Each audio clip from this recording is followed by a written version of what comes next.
Hello po mga ka-beauty farm, kumusta na po kayo? Sana po nasa mabuti po kayong kalagayan. At nandito na po si Christopher Mom nag-live or nagbibigay naman sa inyo ng isang video about sa aking lakatan or aming lakatan dito na kung naalala nyo noon is panahon ng tag-init is pinapatubigan namin to kung naalala nyo. Kasi nga, pag hindi mo sila susuportahan ng tubig, wala talagang mangyari. Naalala nyo to sa previous video ko na may dike po dito at ang source ng tubig natin is galing sa ilog.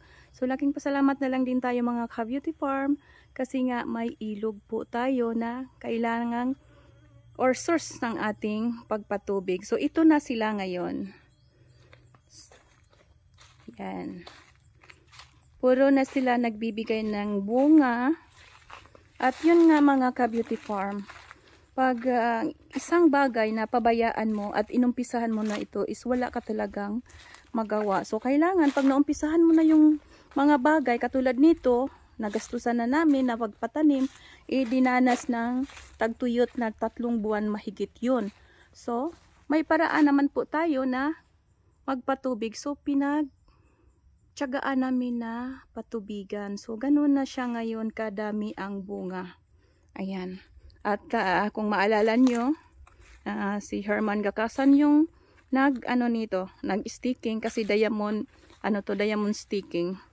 But very sad na nawala siya after a days.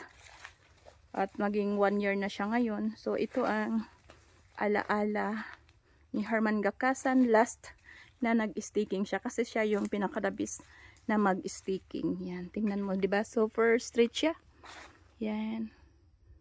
Yan. Pero ganun talaga ang buhay mga ka-beauty farm. Minsan hindi natin inaasahan kaya tayong buhay pa palaging handa, palaging ready kung ano yung gusto ng ating Panginoon. So, i-enjoy lang natin ang ating life kahit anong mga problema natin, anong pagsubok sa buhay. Katulad nitong pagkaroon natin ng lakatan. Kasi nga sobrang hirap noon. Magastos din kasi ilang water pump yung ginagamit namin para lang makasurvive tong mga lakatan na to. So ganito na ngayon ang resulta. So laking pasalamat na lang tayo ni Lord na nakasurvive sila at sa tulong na rin ng ating foliar fertilizer. Yan. Kung gusto nyo mag-order po, just PM lang po sa amin. Ayan. Yan kalaki ang mga buwing niya dito. Yan. Ganyan kalaki siya. Hanggang doon. Yan. Hindi mo akalain na sa sobrang init noon. Ilang tauhan. Ganun talaga mga ka-beauty farm pag isa kang farmers, minsan nandoon yung failure or successful. Ay hindi mo talaga maiwasan yun. Kasi yun nga ang life. Kasi pag walang failure, wala ka ring success, di ba? So ganun lang yun. Kasama yan lagi sa buhay natin. So ang kailangan natin tanggapin kung anong mayroon. Kaya ito, pinagtali nila. Yun ang solusyon nila na maging straight yung followers. Kasi minsan lumalayo yung followers. Kasi pag nagawa tayo ng followers, kailangan talaga yun straight din silang lahat. Hindi katulad na sa kabila yung isa, sa kabila yung isa. Kaya ganun yun ang ng mga followers natin sa ating lakatan. So may sila dito. Yun ang hagdanan na ginagamit nila. Yan.